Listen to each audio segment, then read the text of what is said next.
welcome to Talking Talk Therapy. I'm your host, Trevor Thompson. Today we have our segment, Meet the Therapist. We have our very own therapist, Taylor Peterson, on. She works from our Delta office. Welcome on. Thank you, Trevor.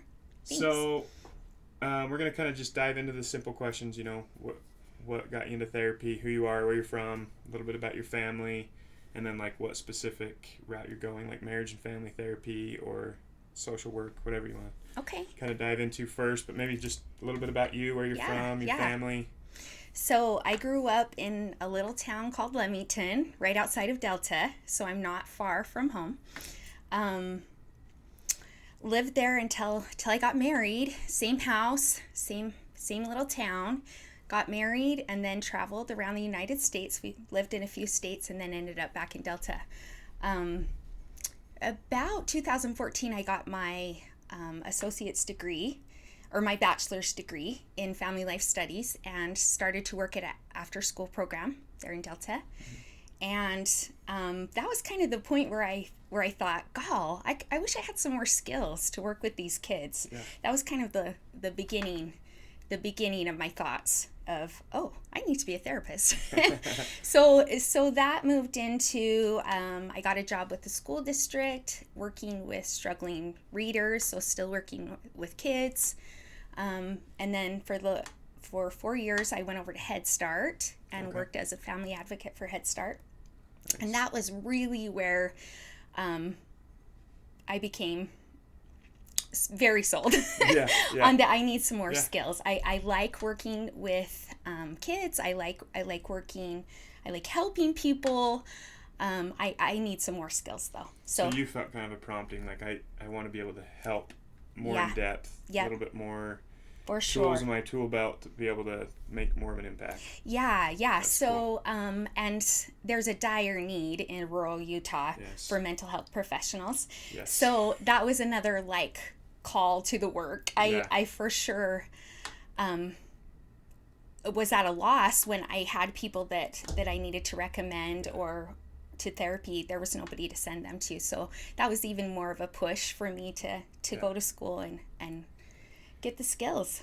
Well, and I've mentioned this on other podcasts before. Grew up in the same rural type area, right over the mountain in Emory. Right? Yes, And I just went up there recently and spoke to the school districts up there, and it's the same thing. Just we need more support, we need more resources, and bless the people's hearts that are trying to help there. Yeah. Sometimes they're just overwhelmed, and so it's really cool that you chose to take that prompting and want to educate yourself more, where most people would be like, it's just not my problem. I'm going to stay in my lane. I'm going to do as much as I can. So I think it does take a special person to be a therapist anyways.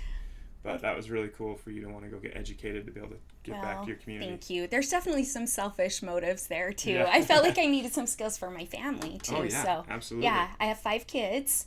Wow. And so we have a couple kids that have graduated and are out of the home, but we still have 3 at home. And I just felt like it would be good for my family too.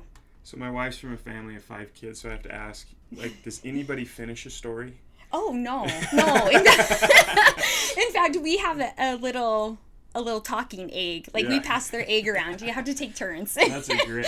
Yeah. So I came from small family, and the first time I went to my in-laws, I was like, does nobody actually ever finish what they're talking about? Because somebody else is just bulldozing in.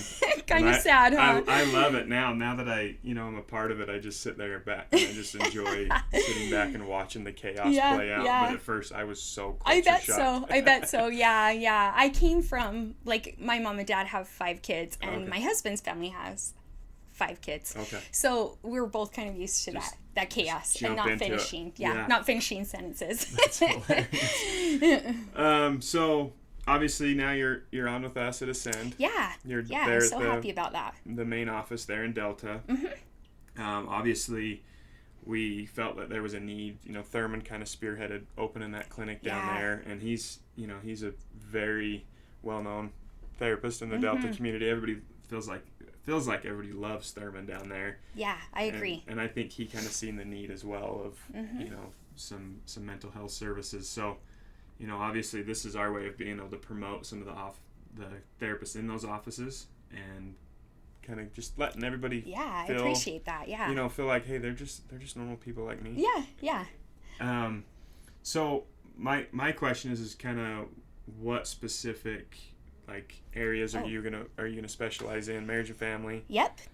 Marriage and family therapy. I did a child and adolescent specialization. Oh wow. So that's really the dynamic, or the what do you call Demographic. it? Demographic. Yeah, There we go. That I really enjoy working with, but I really just love people, and it's just fun to meet new people and to have all different ages and all different stories in my office. So it's never the same thing. Nope. It's kind of like a hairstylist. It's always a different hairstyle every time. Yeah.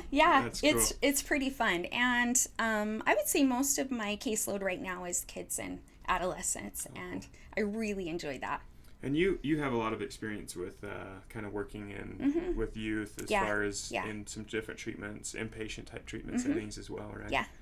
That's cool. Yep. So, what do you see in the most common struggle as far as like, with the demographics that you're seeing in your office? What seems to be kind of the major struggle with those people? Hands down, anxiety is huge. Yeah. Anxiety, depression. We have a lot of teenagers that dealing with suicidal ideation, gobs and gobs of anxiety. So it seems like I look back at like my childhood, and I've talked about this a little bit before, but like I didn't have a screen to supplement my life. Yeah. Right? So like I didn't sit at a dinner table at a restaurant in public and have somebody go, put this in front of you and just be quiet. Like, because convenience is the killer of like teaching. Right. I feel like right. And I've always felt like everything man's ever made is for pure convenience. Well, it's embarrassing when your kid. It's embarrassing when your kid sits there and cries in a restaurant. Yeah. But like that's the fight you're supposed to fight. To teach them, hey, we don't behave behave that way. It's true. Yeah, but the skills. Instead, it's a screen. Yep. Which over time doesn't help develop emotional resilience. No, not one bit. When that anxiety kicks in, they don't have the emotional resilience to go, okay, I can do this. I'm going to work through this. I've been taught certain coping skills and some resilience models through my parents' values on how to kind of work through some of these struggles. Yeah. I do have a full perspective that they don't get a break from anything. So, like, when I got to go home from school, I was home. Yeah. Their reality follows them everywhere with that screen, right? And then the world's dangers, the doom and gloom of, like, it's so true. We might go to war, we have a pandemic. There's been some things that are actual real stressors and anxiety, and they've not been able to escape from that. Right, they don't just get to be kids when they have the touch of reality at the touch of their fingertips. So I do understand where a little bit of that anxiety is coming from. Yep, you hit it. You hit it. Nail on the head. I do think that it comes from the leadership, though. So my wife kind of works in the education system, and there's certain schools that allow cell phones. Yeah. And she's like, they don't talk.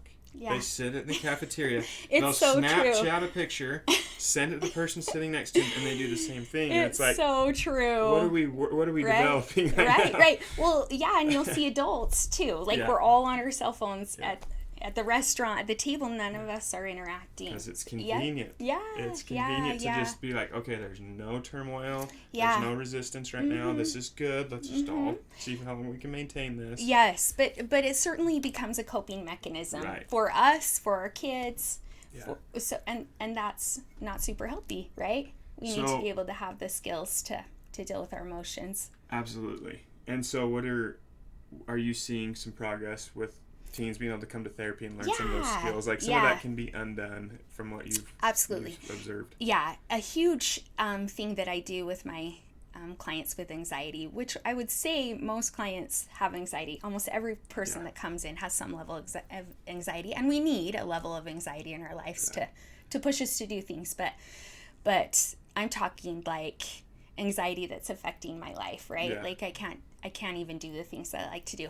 I hit mindfulness really, really hard because, like you talked about, I've always got something in front of me. I'm always somewhere else. I'm always maybe it's the doom and gloom. Maybe it's looking at people in Hawaii and wishing you were there or whatever. But working on just really being present and being grateful for where you're at and what you're doing. Right. So and then and having that, I guess, that skill set to go, man, my breathing's rapid. Yeah. And just being able to check in and go, okay, I feel anxious, but like, of course, my heart rate's high, my breathing's rapid, and here's some steps and tools that I've developed for my therapist to be able to work through this. Yep. And I think that's the biggest thing we've tried to push with, this channel and with our offices, with our marketing, is you don't have to have a crazy diagnosis to come get some skills in therapy. Right? Like, I think even growing up where I did, it was like, if you went to a shrink, it was because you must be really messed up. Yeah, exactly. And that's not the case. The world itself has always been messed up. But we were always taught to just kind of suppress or deal with it. And I do love, like, hey, figure it out. Yeah. Like, build some emotional toughness. That there is a place for that. Yeah. But there's also a place of like, hey, it's okay that you feel the way that you feel, but here's how our behavior needs to be. Yeah, and exactly. Thurman did a parent night, and I loved that because it obviously resonated me as a parent, because I'm always like, why are you crying? Stop crying. Yeah, there's no reason to cry. And it's like, it's okay that you're crying. It's okay that you're upset. It's not okay to yell at your mom. Yeah. Yeah, and so still having boundaries with behavior, and that's the one thing I learned in treatment was you have an insulated approach, right? Like, so the person's great, the behavior sucks. Yeah. So let's address your behavior. Yeah. Which is very much, I think, the stigma with coming to therapy. There's nothing wrong with me. Why would I go to therapy? Right. Or I must be broken because I'm going to therapy. I have to go to therapy. No. And no, that's totally wrong. Right. I think that coming to therapy is a good, safe place to be with somebody who's unbiased, who's not emotionally involved, someplace where you can unload all those ugly things about you, maybe the things you're suffering with, but where you're not spilling over into your mom or your brother's life or your where it's a safe place, right, with somebody who can have a better perspective, looking in and not casting any judgment. Yeah, I feel like rural, unbiased. especially rural community, there's always that, like, what's everybody going to perceive about me? Yep. St. George has gotten to the point where it's kind of big, where, like, you could go about your day and nobody would notice. Yeah. But, like, that's not the demographic that you're dealing with in rural Utah. Not at all. Not at all. And, I love that part of it, too, is that everybody knows everybody. I had the greatest childhood. Yeah. I will argue that till the day I die. Me too. I had the greatest childhood. Me too. But I had no privacy. Yeah. Like, there's very little privacy. Right. And in some ways that's good, because the community always rallies around each other. That is good. But it also means everybody knows your business. Yeah, absolutely. And so people put a fake face on a lot because they don't want to be vulnerable. Yeah. And so I think that would lead me into my question for you that I ask every therapist is, what would be your piece of advice, not maybe just for anybody in rural, but like anywhere that's hesitant about coming to therapy? Well, just that piece that you're not broken, and coming to see a therapist, I don't look at my clients as I'm up here as the expert and you're down here with all these things wrong with you and I'm going to analyze you. I don't think it's that way at all. It's coming in and I'm just getting to know you. We're being friends. You're gaining some skills, or maybe you're talking through some things. I'm not the expert in your life. I'm just here to help you just have a sounding board, just have some place, maybe I can point something out or help you pick up a skill or something like that. It's not for me to fix you, definitely. That wouldn't be the reason that I want anybody in my office. Right. Yeah. It's not an auto body shop. A broken transmission, let's get you fixed and send you out on your way. It's a relationship that's obviously very intimate. Yep. And 100% confidential. Oh yeah. I think if there's any profession that understands this more than anybody, is therapists. Yeah. Confidentiality is the utmost importance. And so being able to have that safe place and just being able to share and know that that's where it stays, and then be able to go on about your day is crucial in getting some help. Yep. I feel like if you can let go of the stigma and understand that relationships are really the most important thing, and even having good relationships with your therapist or having them help you with the other relationships in your life, everything else seems to kind of go away when you have healthy relationships. And there are just some people that were never taught how to have a healthy relationship because of their upbringing or toxic traits of the people around them, and that sometimes isn't their fault, right? I can't tell you how many times I've talked to somebody and they've been exposed to trauma indirectly.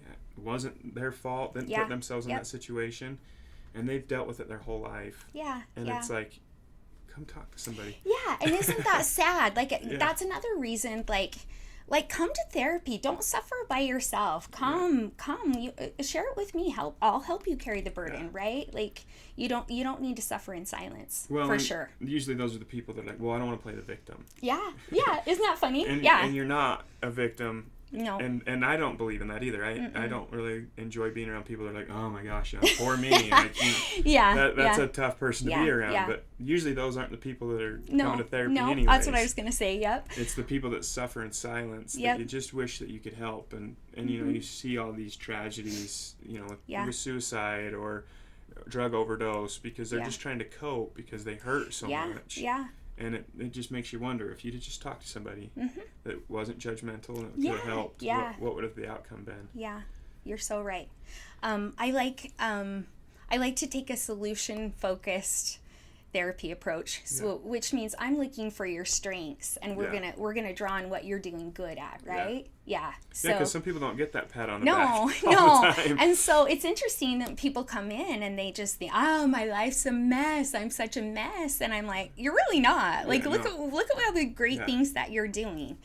So you're doing a lot better than you think. Most of the time. You're just a lot more self-critical. And always more critical than other people are probably criticizing you. In fact, most people don't even take notice to your flaws. It's so true. And you know, I remember the other day I thought about this, and I thought it like kind of resonates with what you're talking about. Like, I had dirt on my shoe and I didn't notice. I was like, oh my gosh, people are gonna think I'm a slob.